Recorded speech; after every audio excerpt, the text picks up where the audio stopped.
The White Stocking by D.H.Lawrence. "I'm getting up, Teddilinks," said Mrs Whiston, and she sprang out of bed briskly. "What the Hanover's got you?" asked Whiston. "Nothing, can't I get up?" she replied animatedly. It was about 7 o'clock, scarcely light, yet in the cold bedroom Whiston lay still and looked at his wife. She was a pretty little thing, with her fleecy short black hair all tousled. He watched her as she dressed quickly, flicking her small delightful limbs, throwing her clothes about. Her slovenliness and untidiness did not trouble him. When she picked up the edge of her petticoat, ripped off a torn string of white lace and flung it on the dressing table, her careless abandon made his spirit glow. She stood before the mirror and roughly scrambled together her profuse little mane of hair. He watched the quickness and softness of her young shoulders calmly, like a husband, and appreciatively. "Rise up," she cried, turning to him with a quick wave of her arm, "and shine forth." They had been married 2 years, but still, when she had gone out of the room, he felt as if all his light and warmth were taken away. He became aware of the raw, cold morning, so he rose himself, wondering casually what had roused her so early. Usually she lay in bed as late as she could. Whiston fastened a belt round his loins and went downstairs in shirt and trousers. He heard her singing in her snatchy fashion. The stairs creaked under his weight. He passed down the narrow little passage, which he called a hall, of the 7 and 6penny house which was his first home. He was a shapely young fellow of about 28, sleepy now and easy with well-being. He heard the water drumming into the kettle, and she began to whistle. He loved the quick way she dodged the supper cups under the tap to wash them for breakfast. She looked an untidy minx, but she was quick and handy enough. "Teddilinks," she cried. "What?" "Light a fire, quick." She wore an old sack-like dressing gown of black silk pinned across her breast, but one of the sleeves, coming unfastened, showed some delightful pink upper arm. "Why don't you sew up your sleeve?" he said, suffering from the sight of the exposed soft flesh. "Where?" she cried, peering round. "Nuisance," she said, seeing the gap, and then with light fingers went on drying the cups. The kitchen was of fair size, but gloomy. Whiston poked out the dead ashes. Suddenly a thud was heard at the door down the passage. "I'll go," cried Mrs Whiston, and she was gone down the hall. The postman was a ruddy-faced man who had been a soldier. He smiled broadly, handing her some packages. "They've not forgotten you," he said impudently. "No, lucky for them," she said, with a toss of her head. But she was interested only in her envelopes this morning. The postman waited inquisitively, smiling in an ingratiating fashion. She slowly, abstractedly, as if she did not know anyone was there, closed the door in his face, continuing to look at the addresses on her letters. She tore open the thin envelope. There was a long, hideous cartoon valentine. She smiled briefly and dropped it on the floor. Struggling with the string of a packet, She opened a white cardboard box, and there lay a white silk handkerchief packed neatly under the paper lace of the box, and her initial, worked in heliotrope, fully displayed. She smiled pleasantly and gently put aside the box. The third envelope contained another white packet, apparently a cotton handkerchief neatly folded. She took it out. It was a long white stocking, but there was a little weight in the toe. Quickly she thrust down her arm, wriggling her fingers into the toe of the stocking, and brought out a small box. She peeped inside the box, then hastily opened a door on her left hand and went into the little room. Cold sitting room. She had her lower lip caught earnestly between her teeth. With a little flash of triumph, she lifted a pair of pearl earrings from the small box, and she went to the mirror. There, earnestly, she began to hook them through her ears, looking at herself sideways in the glass. Curiously concentrated and intent, she seemed as she fingered the lobes of her ears, her head bent on one side. Then the pearl earrings dangled under her rosy small ears. She shook her head sharply to see the swing of the drops. They went chill against her neck in little sharp touches. Then she stood still to look at herself, bridling her head in the dignified fashion. Then she simpered at herself, catching her own eye. She could not help winking at herself and laughing. She turned to look at the box. There was a scrap of paper with this posy. Pearls may be fair, but thou art fairer. Wear these for me, and I'll love the wearer. She made a grimace and a grin, but she was drawn to the mirror again to look at her earrings.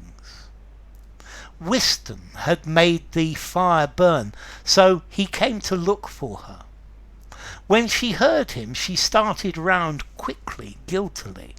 She was watching him with intent blue eyes when he appeared. He did not see much in his morning drowsy warmth.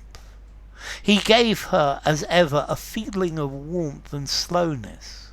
His eyes were very blue, very kind, his manner simple. "What you got?" he asked. "Valentine's," she said briskly, ostentatiously, turning to show him the silk handkerchief. She thrust it under his nose. "Smell how good," she said. "Who's that from?" he replied without smelling. "It's a valentine," she cried. "How do I know who it's from?" I'll bet you know," he said. "Ted, I don't," she cried, beginning to shake her head, then stopping because of the earrings. He stood still a moment, displeased. "They've no right to send you valentines now," he said. "Ted, why not? You're not jealous, are you? I haven't the least idea who it's from. Look, there's my initial." She pointed with an emphatic finger at the heliotrope embroidery. "E for Elsie, nice little Gelsie," she sang. "Get out," he said. "You know who it's from." "Truth, I don't," she cried.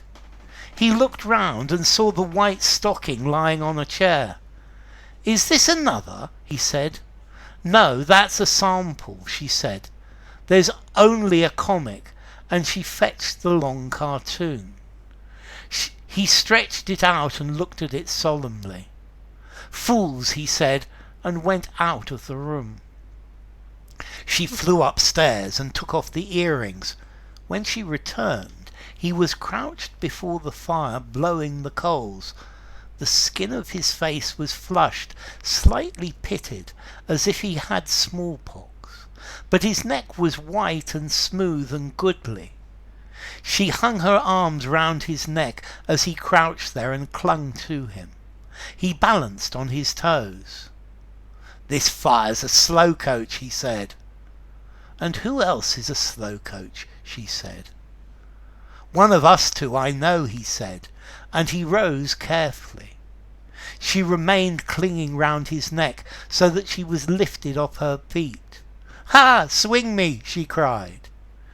He lowered his head and she hung in the air, swinging from his neck, laughing. Then she slipped off. "The kettle is singing," she sang, flying for the teapot. He bent down again to blow the fire. The veins in his neck stood out. His shirt collar seemed light too, seemed too tight. "Dr. Wire, blow the fire, puff, puff, puff," she sang, laughing. He smiled at her. She was so glad because of her pearl earrings. Over the breakfast she grew serious, and he did not notice. She became portentous in her gravity. Almost it penetrated through his steady good humour to irritate him. "Teddy," she said at last. "What?" he asked. "I told you a lie," she said, humbly tragic. His soul stirred uneasily. "Oh, I?" he said casually. She was not satisfied. He ought to be more moved. "Yes," she said. He cut a piece of bread. "Was it a good one?" he asked. She was piqued. Then she considered. "Was it a good one?" Then she laughed. "No," she said, "it wasn't up to much." "Ah," he said easily, but with a steady strength of fondness for her in his tone.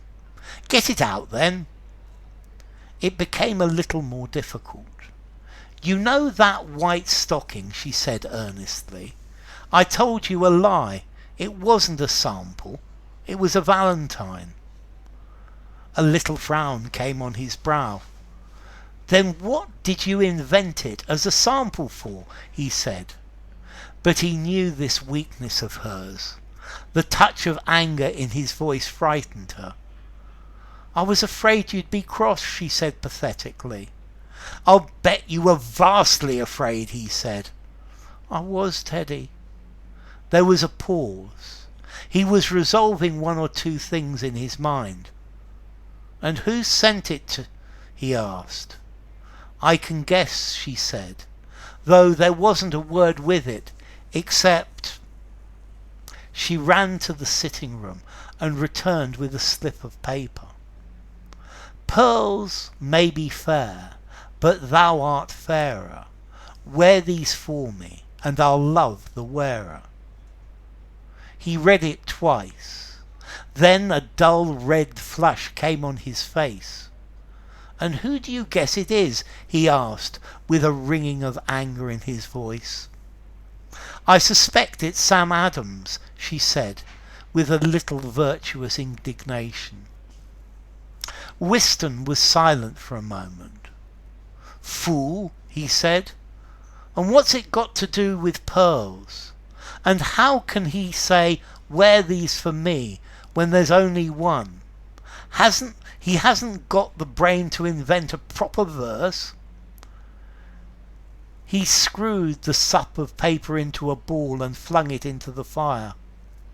"I suppose he thinks it'll make a pair with the one last year," she said. "Why, did he send one then?" "Yes. I thought you'd be wild if you knew."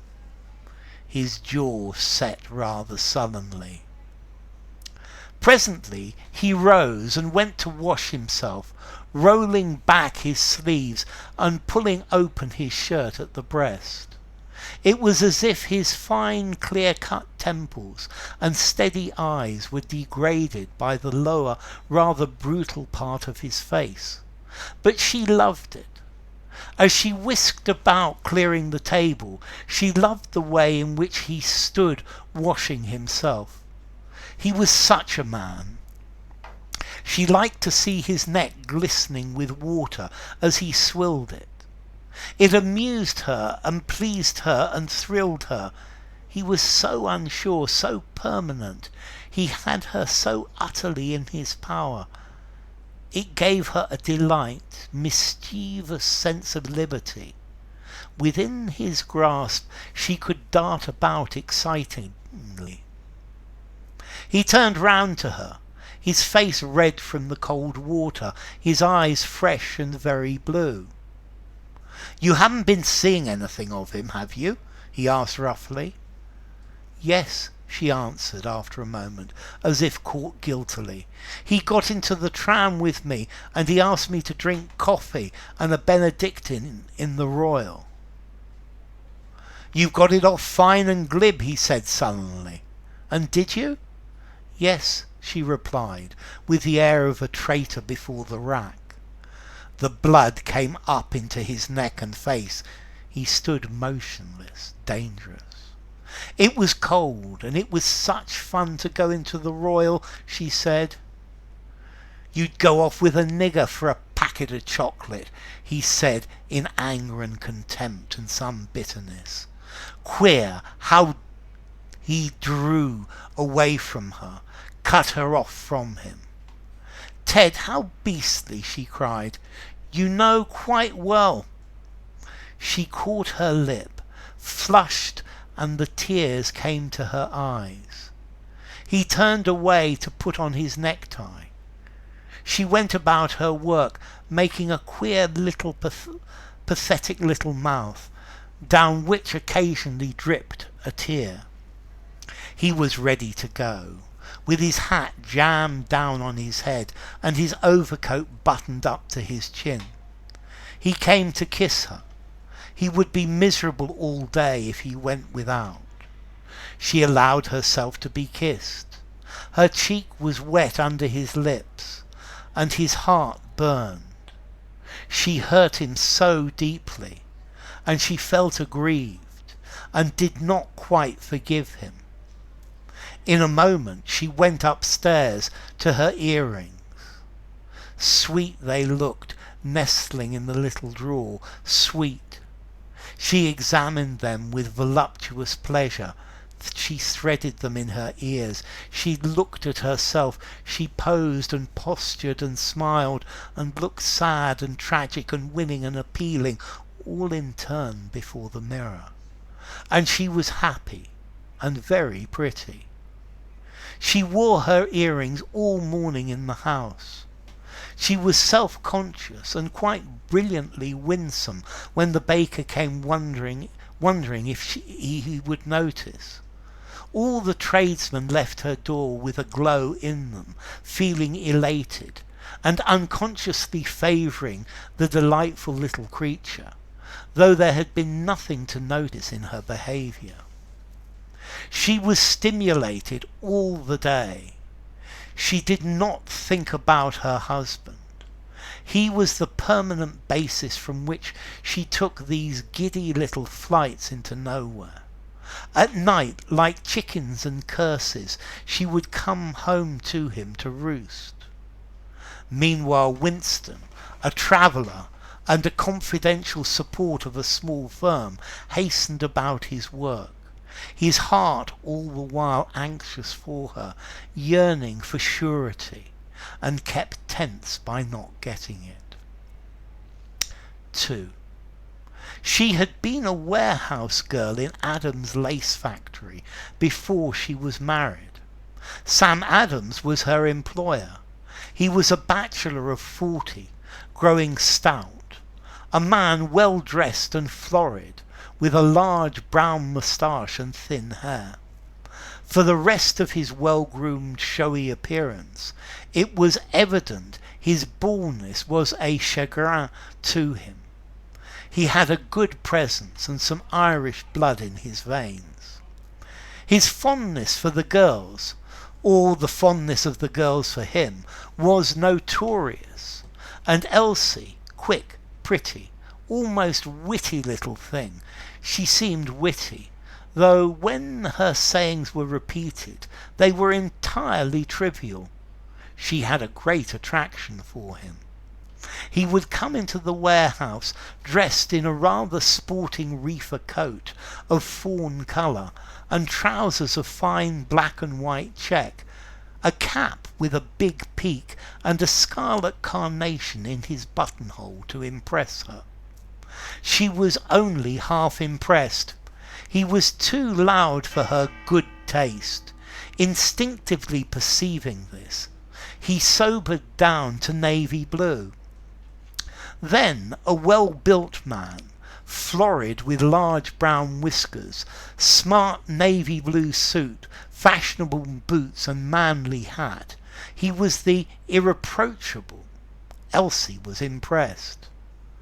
But meanwhile Whiston was courting her, and she made splendid little gestures before her bedroom mirror, of the constant and true sort. True, true till death. That was her song. Whiston was made that way, so there was no need to take thought for him. Every Christmas Sam Adams gave a party at his house, to which he invited his superior workpeople, not factory hands and labourers, but those above. He was a generous man in his way, with a real warm feeling for giving pleasure. 2 years ago Elsie had attended this Christmas party for the last time. Whiston had accompanied her. All that time he worked for Sam Adams. She had been very proud of herself in her close-fitting, full-skirted dress of blue silk. Whiston called for her.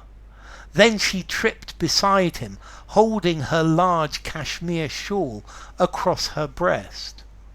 He strode with long strides, his trousers handsomely strapped under his boots, and her silk shoes bulging the pockets of his full-skirted overcoat. They passed through the park gates, and her spirits rose. Above them, the castle rock looked grandly in the night. The naked trees stood still and dark in the frost along the boulevard. They were rather late, agitated with anticipation. In the cloakroom she gave up her shawl, donned her silk shoes, and looked at herself in the mirror. Those loose bunches of curls on either side of her face danced prettily. Her mouth smiled. She hung a moment in the door of the brilliantly lighted room. Many people were moving with the blaze of lamps under the crystal chandeliers. The full skirts of the women balancing and floating. The side whiskers and white cravats of the men bowing above. Then she entered the light. In an instant Sam Adams was coming forward, lifting both his arms in boisterous welcome. There was a constant red laugh on his face. "Come late, would you?" he shouted, "like royalty." He seized her hands and led her forward. He opened his mouth wide when he spoke, and the effect of the warm dark opening behind the brown whiskers was disturbing. But she was floating into the throng on his arm. He was very gallant. "Now then," he said, taking her card to write down the dances, "I've got carte blanche, haven't I?" "Mr. Winston doesn't dance," she said. "I'm a lucky man," he said, scribbling his initials. "I was born with an amourette in my mouth." He wrote on quietly. She blushed and laughed, not knowing what it meant. "Why, what is that?" she said. "It's you, even littler than you are, dressed in little wings," he said. "I should have to be pretty small to get in your mouth," she said. "You think you're too big, do you?" he said easily. He handed her card with a bow. "Now I'm set up, my darling, for this evening," he said. Then quick, away, always at his ease, he looked over the room. She waited in front of him. He was ready. Catching the eye of the band, he nodded. In a moment the music began. He seemed to relax, giving himself up. "Now then, Elsie," he said, with a curious caress in his voice that seemed to lap the outside of her body in a warm glow. Delicious. She gave herself to it. She liked it. He was an excellent dancer. He seemed to draw her close in to him by some male warmth or of attraction, so that she became all soft and pliant to him, flowing to his form, whilst he united her with him, and they lapsed along in one movement. She was just carried in a kind of strong warm flood. Her feet moved of themselves, and only the music threw her away from him, threw her back to him, to his clasp, in his strong form moving against her, rhythmically, deliriously. When it was over he was pleased, and his eyes had a curious gleam which thrilled her, and yet had nothing to do with her. Yet it held her. He did not speak to her. He only looked straight into her eyes with a curious gleaming look that disturbed her fearfully and deliriously. But also there was in his look some of the automatic irony of the roué.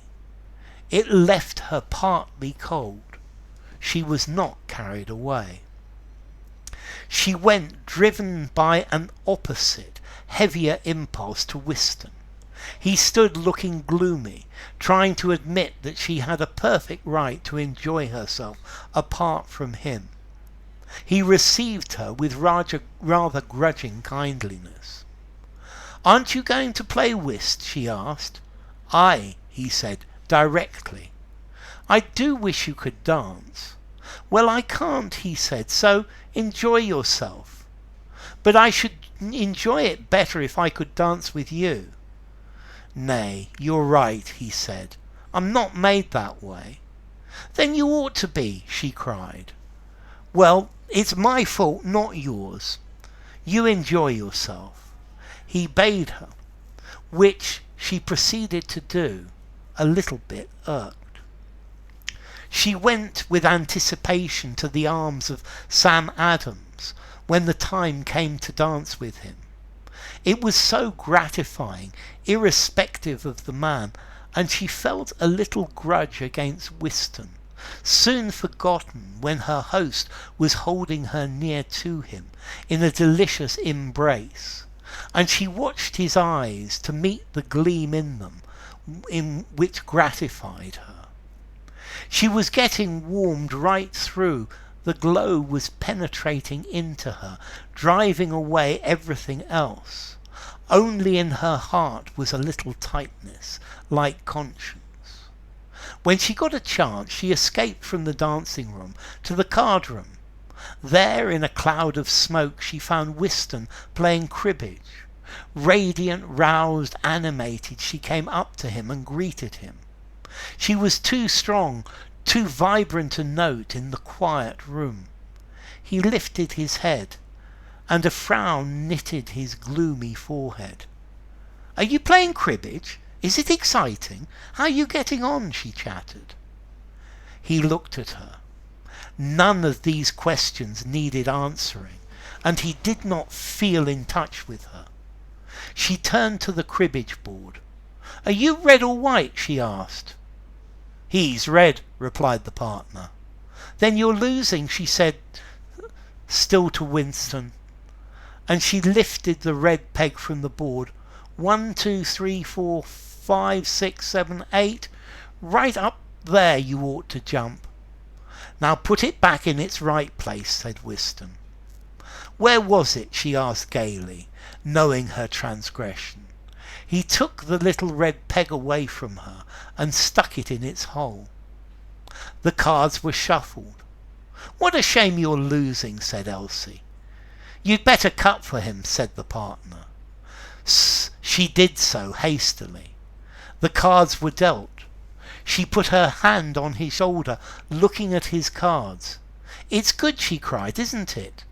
He did not answer, but threw down 2 cards. It moved him more strongly than was comfortable to have her hand on his shoulder, her curls dangling and touching his ears, whilst she was roused to another man. It made the blood flame over him. At that moment Sam Adams appeared, florid and boisterous, intoxicated more with himself, with the dancing, than with wine. In his eyes the curious impersonal light gleamed. "I thought I should find you here, Elsie," he cried boisterously, a disturbing high note in his voice. "What made you think so?" she replied, the mischief rousing in her. The florid, well-built man narrowed his eyes to a smile. "I should never look for you among the ladies," he said, with a kind of intimate animal call to her. He laughed, bowed, and offered her his arm. "Madame, the music waits." She went almost helplessly, carried along with him, unwilling yet delighted. That dance was an intoxication to her. After the first few steps she felt herself slipping away from herself. She almost knew she was going. She did not even want to go. Yet she must have chosen to go. She lay in the arm of the steady, close man with whom she was dancing, and she seemed to swim away out of contact with the room into him. She had passed into another, denser element of him, an essential privacy. The room was all vague around her, like an atmosphere, like undersea, with a flow of ghostly, dumb movements. But she herself was held real against her partner, and it seemed she was connected with his, as if the movements of his body and limbs were her own movements, yet not her own movements. And oh, delicious! He was also given up, oblivious, concentrated into the dance. His eye was unseeing, only his large, voluptuous body gave off a subtle activity. His fingers seemed to search into her flesh. Every moment she felt she would give way utterly and sink molten. The fusion point was coming, when she would fuse down into perfect unconsciousness at his feet and knees. But he bore her round the room in the dance, and he seemed to sustain all her body with his limbs. His body and his warmth seemed to come closer into her, nearer, till it would fuse right through her, and she would be as liquid to him, as an intoxication only. It was exquisite. When it was over she was dazed and was scarcely breathing. She stood with him in the middle of the room, as if she were alone in a remote place. He bent over her. She expected his lips on her bare shoulder, and waited. Yet they were not alone. They were not alone. It was cruel. "'Twas good, wasn't it, my darling?" he said to her, low and delighted. There was a strange impersonality about his low, exultant call that appeared to her irresistibly. Yet why was she aware of some part shut off in herself? She pressed his arm, and he led her towards the door. She was not aware of what she was doing. Only a little grain of resistant trouble was in her. The man, possessed, yet with a superficial presence of mind, made way to the dining room, as if to give her refreshment, cunningly working to his own escape with her. He was molten hot, filmed over with the presence of mind, and bottomed with cold disbelief. In the dining room, Whiston carrying coffee to the plain neglected ladies, Elsie saw him, but felt as if he could not see her. She was beyond his reach and ken. A sort of fusion existed between her and the large man at her side. She ate her custard, but an incomplete fusion all the while sustained and contained her within the being of her employer. But she was growing cooler. Whiston came up. She looked at him and saw him with different eyes. She saw his slim young man's figure and enduring before her. That was he. But she was in the spell with the other man, fused with him, and she could not be taken away. "Have you finished your cribbage?" she asked, with hasty evasion of him. "Yes," he replied. "Aren't you getting tired of dancing?" "Not a bit," she said. "Not she," said Adams heartily. "No girl with any spirit gets tired of dancing." "Have something else, Elsie. Come, sherry. Have a glass of sherry with us, Whiston." While they sipped the wine, Adams watched Whiston almost cunningly to find his advantage. "We'd better be getting back. There's music," he said. "See the women get something to eat, Whiston, will you? There's a good chap." And he began to draw away. Elsie was drifting helplessly with him, but Whiston put himself beside them and went along with them. In silence they passed through to the dancing room. There Adams hesitated, and looked round the room. It was as if he could not see. A man came hurrying forward, claiming Elsie, and Adams went to his other partner. Whiston stood watching during the dance.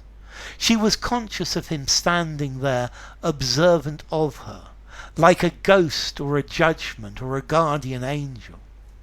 She was also conscious, much more intimately and impersonally, of the body of the other man moving somewhere in the room. She still belonged to him, but a feeling of distraction possessed her, and helplessness. Adam danced on, adhering to Elsie, waiting his time with the persistence of cynicism. The dance was over. Adams was detained. Elsie found herself beside Whiston. There was something shapely about him as he sat about his knees, and his distinct figure that she clung to. It was as if he had enduring form. She put her hand on his knee. "Are you enjoying yourself?" he asked. "Ever so," she replied, with a fervent yet detached tone. "It's going on for 1 o'clock," he said. "Is it?" she answered. It meant nothing to her. "Should we be going?" he said. She was silent. For the first time for an hour or more, an inkling of her normal consciousness returned. She resented it. "What for?" she said. "I thought you might have had enough," he said. A slight soberness came over her, an irritation at being frustrated of her illusion. "Why?" she said. "We've been here since 9, he said. That was no answer, no reason. It conveyed nothing to her. She sat detached from him. Across the room Sam Adams glanced at her. She sat there, exposed to him. "You don't want to be too free with Sam Adams," said Whiston, cautiously suffering. "You know what he is." "How free?" she asked. "Why, you don't want to have too much to do with him." She sat silent. He was forcing her into consciousness of her position, but he could not get hold of her feelings. To change them, she had a curious, perverse desire that he should not. "I like him," she said. "What do you find to like in him?" he said, with a hot heart. "I don't know, but I like him," she said. She was immutable.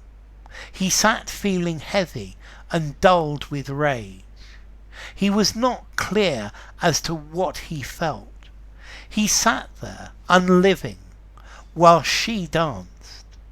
And she, distracted, lost to herself between the opposing forces of the two men, drifted. Between the dances, Whiston kept near to her. She was scarcely conscious.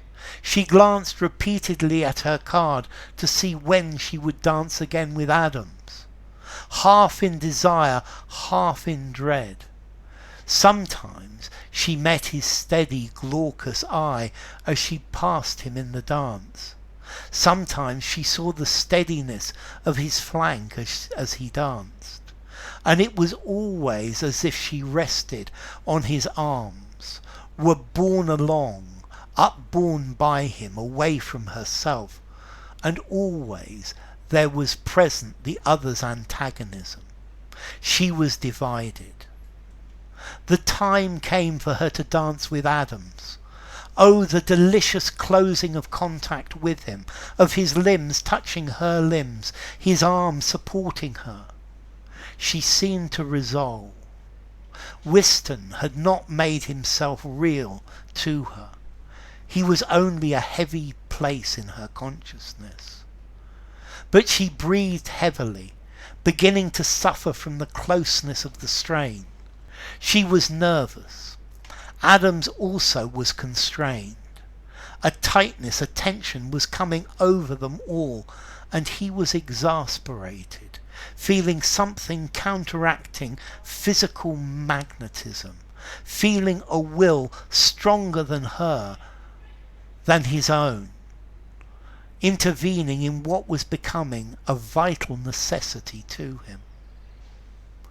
Elsie was almost lost to her own control. As she went forward with him to take her place at the dance, she stooped for her pocket handkerchief. The music sounded for quadrilles. Everybody was ready. Adam stood with his body near her, exerting his attraction over her. He was tense and fighting. She stooped for her pocket handkerchief and shook it as she rose. It shook out and fell from her hand. With agony she saw she had taken a white stocking instead of a handkerchief.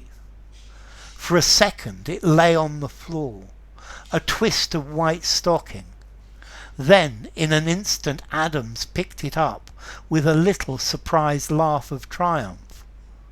"That'll do for me," he whispered, seeming to take possession of her, and he stuffed the stocking in his trousers pocket and quickly offered her his handkerchief. The dance began. She felt weak and faint, as if her will were turned to water. A heavy sense of loss came over her. She could not help herself any more, but it was peace. When the dance was over, Adams yielded her up. Whiston came to her. "What was it you dropped?" Whiston asked. "I thought it was my handkerchief. I'd taken a stocking by mistake," she said, detached and muted. "And he's got it?" "Yes." "What does he mean by that?" She lifted her shoulders. "Are you going to let him keep it?" he asked. "I don't let him." There was a long pause.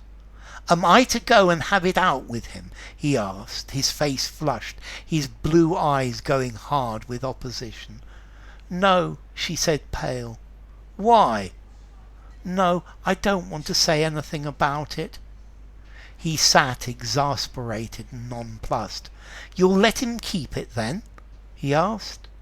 She sat silent and made no form of answer. "What do you mean by it?" he said, dark with fury. And he started up.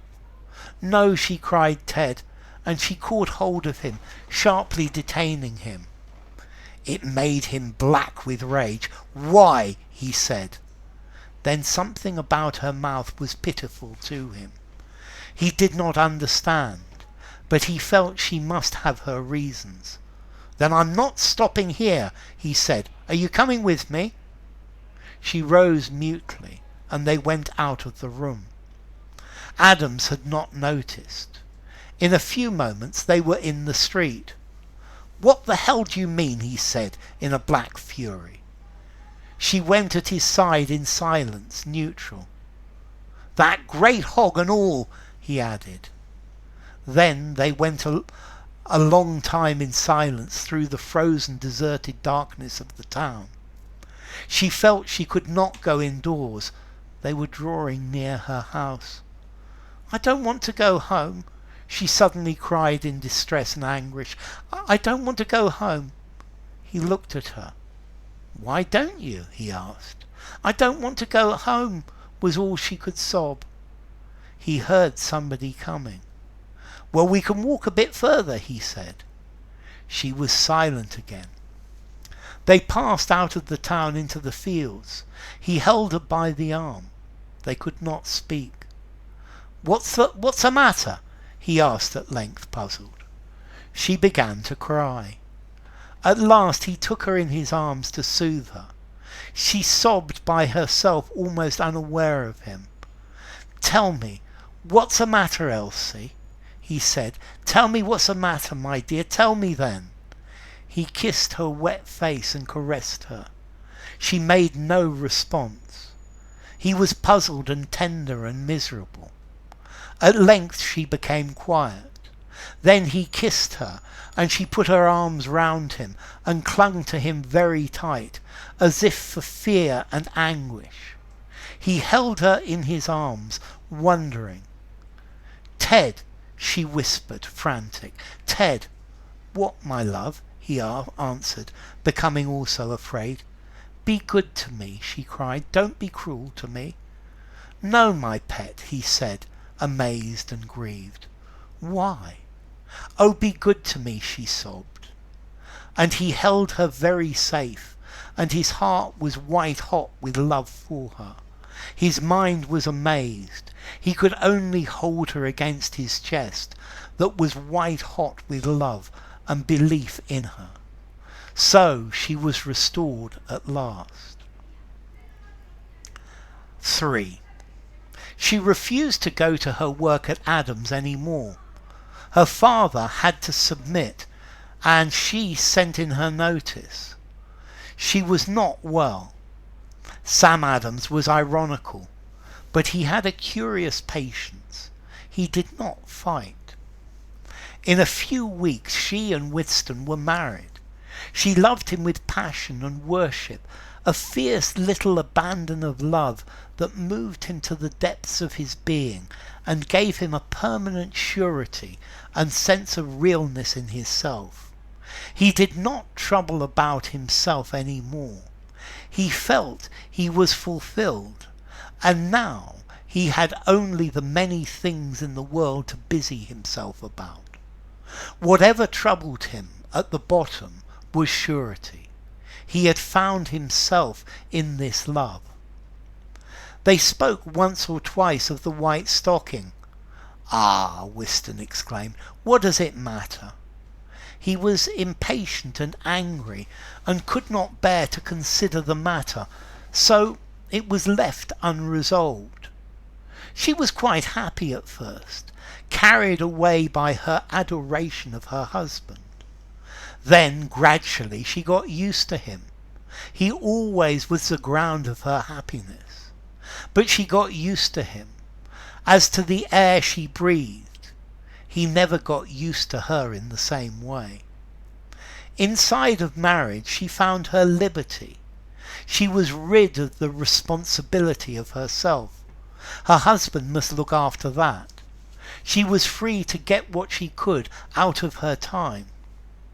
So that when, after some months, she met Sam Adams, she was not quite as unkind to him as she might have been. With a young wife's new and exciting knowledge of men, she perceived he was in love with her. She knew he had always kept an unsatisfied desire for her, and sportive, she could not help playing a little with this, though she cared not one jot for the man himself. When Valentine's Day came, which was near the first anniversary of her wedding, there arrived a little white stocking with a little amethyst brooch. Luckily Whiston did not see it, so she said nothing of it to him. She had not the faintest intention of having anything to do with St. Adam's. But once a little brooch was in her possession, it was hers, and she did not trouble her head for a moment how she had come by it. She kept it. Now she had the pearl earrings. They were a more valuable and conspicuous present. She would have to ask her mother to give them to her to explain their presence. She made a little plan in her head, and she was extraordinarily pleased. As for Sam Adams, even if he saw her wearing them, he would not give her away. What fun if he saw her wearing his earrings! She would pretend she had inherited them from her grandmother, her mother's mother.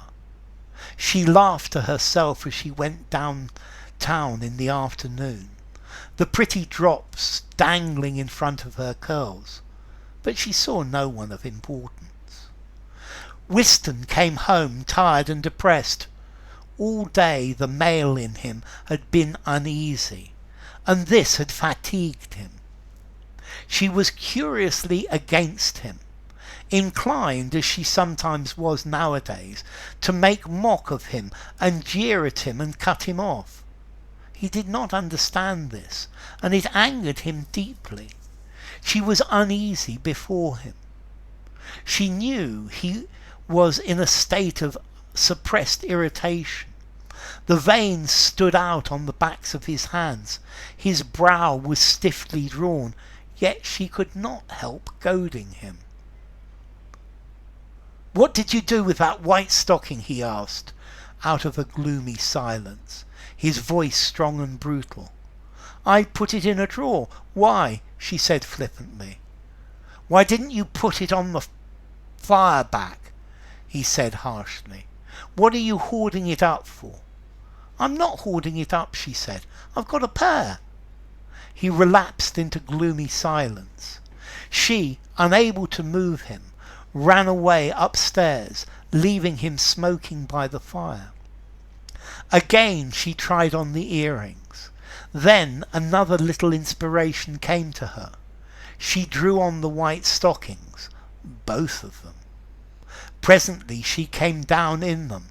Her husband sat still, immovable, and glowering by the fire. "Look," she said, "they'll do beautifully." And she picked up her skirts to her knees and twisted round, looking at her pretty legs in the neat stockings. He was filled with unreasonable rage and took the pipe from his mouth. "Don't they look nice?" she said. "One from last year and one from this year. They just do. Save you buying a pair." And she looked over her shoulders at her pretty calves and the dangling frills of her knickers. "Put your skirts down and don't make a fool of yourself," he said. "Why a fool of myself?" she asked. And she began to dance slowly round the room, kicking up her feet, half reckless, half jeering, in a ballet dancer's fashion, almost fearfully. Yet in defiance she kicked up her legs at him, singing as she did so. She resented him. "You little fool, ha' done with it," he said, "and you'll backfire them stockings, I'm telling you." He was angry. His face flushed dark. He kept his head bent. She ceased to dance. "I shan't," she said. "They'll come in very useful." He lifted his head and watched her with lighted, dangerous eyes. "You put 'em on the fire back, I tell you," he said. It was a war now. She bent forward in a ballet dancer's fashion and put her tongue between her teeth. I shan't backfire them stockings, she sang, repeating his words. I shan't, I shan't, I shan't. And she danced round the room, doing a high kick to the tune of her words. There was a real biting indifference in her behaviour. We'll see whether you will or not, he said. Trollops. You'd like Sam Adams to know you was wearing 'em, wouldn't you? That's what would please you. Yes, I'd like him to see how nicely they fit me. He might give me some more then. And she looked down at her pretty legs. He knew somehow that she would like Sam Adams to see how pretty her legs looked in the white stockings. It made his anger go deep, almost to hatred. "You nasty trolley," he cried. "Put your petticoats down and stop being so foul-minded." "I'm not foul-minded," she said. "My legs are my own, and why shouldn't Sam Adams think they're nice?" There was a pause. He watched her with eyes glittering to a point. "Have you been having out to do with him?" he asked. "I've just spoken to him when I've seen him," she said. "He's not as bad as you would make out." "Isn't he?" he cried, a certain wakefulness in his voice. "Them who has anything to do with him is too bad for me, I tell you." "Why? What are you frightened of him for?" she mocked. She was rousing all his uncontrollable anger. He sat glowering. Every one of her sentences stirred him up like a red-hot iron. Soon it would be too much, and she was afraid herself, but she was neither conquered nor convinced. A curious little grin of hate came on his face. He had a long score against her. "What am I frightened of him for?" he repeated automatically. "What am I frightened of him for? Why, for you, you stray running little bitch." She flushed. The insult went deep into her, right home. "Well, if you're so dull," she said, lowering her eyelids, speaking coldly, haughtily. "If I'm so dull I'll break your neck the first word you speak to him," he said, tense. "Pfft," she sneered. "Do you think I'm frightened of you?" She spoke coldly, detachedly. She was frightened, for all that white round the mouth. His heart was getting hotter. "You will be frightened of me the next time you have anything to do with him." "Do you think you'd ever be told? Ha!" Her jeering scorn made him go white-hot, molten. He knew he was incoherent, scarcely responsible for what he might do. Slowly, unseeing, he rose and went out of doors. Stifled, moved to kill her. He stood against the garden fence, unable either to see or hear. Below him, far off, fumed the lights of the town. He stood still, unconscious, with a black storm of rage, his face lifted to the night. Presently, still unconscious of what he was doing, he went indoors again. She stood, a small stubborn figure with tight-pressed lips and big sullen childish eyes, watching him, white with fear. He went heavily across the room and dropped into his chair. There was a silence. "You're not going to tell me everything I shall do and everything I shan't," she broke out at last. He lifted his head. "I'll tell you this," he said, low and intense. "Have anything to do with Sam Adams and I'll break your neck." She laughed, shrill and false. "How I hate your word, break your neck," she said with a grimace of the mouth. "It sounds so common and beastly. Can't you say something else?" There was a dead silence. "And besides," she said with a queer chirrup of mocking laughter, "what do you know about anything? He sent me an amethyst brooch and a pair of pearl earrings." "He what?" said Winston. In a suddenly normal voice, his eyes were fixed on her. "Sent me a pair of pearl earrings and an amethyst brooch," she repeated mechanically, pale to the lips. And her big black childish eyes watched him, fascinated, held in her spell. She seemed to thrust his face and his eyes forward at her. As he rose slowly and came to her, she watched transfixed in terror. Her throat made a small sound as she tried to scream. Then, quick as lightning, the back of his hand struck her with a crash across the mouth, and she was flung back, blinded against the wall. The shock shook a queer sound out of her, and then she saw him still coming on, his eyes beholding her, his fist drawn back, advancing slowly. At any instant the blow might crash into her. Mad with terror, she raised her hands with a quiet clawing movement to cover her eyes and temples, opening her mouth in a dull shriek. There was no sound, but the sight of her slowly arrested him. He hung before her, looking at her fixedly as she stood crouched against the wall with open bleeding mouth and wide staring eyes, and two hands clawing over her temples. And his lust to see her bleed, to break her and destroy her, rose from an old source against her. It carried him. He wanted satisfaction. But he had seen her standing there, a piteous, horrified thing, and he turned his face aside in shame and nausea, and went and sat heavily in his chair. And a curious ease, almost like sleep, came over his brain. She walked away from the wall towards the fire, dizzy, white to the lips, mechanically wiping her small bleeding mouth. He sat motionless. Then gradually her breath began to hiss. She shook and was sobbing silently, in grief for herself. Without looking, he saw.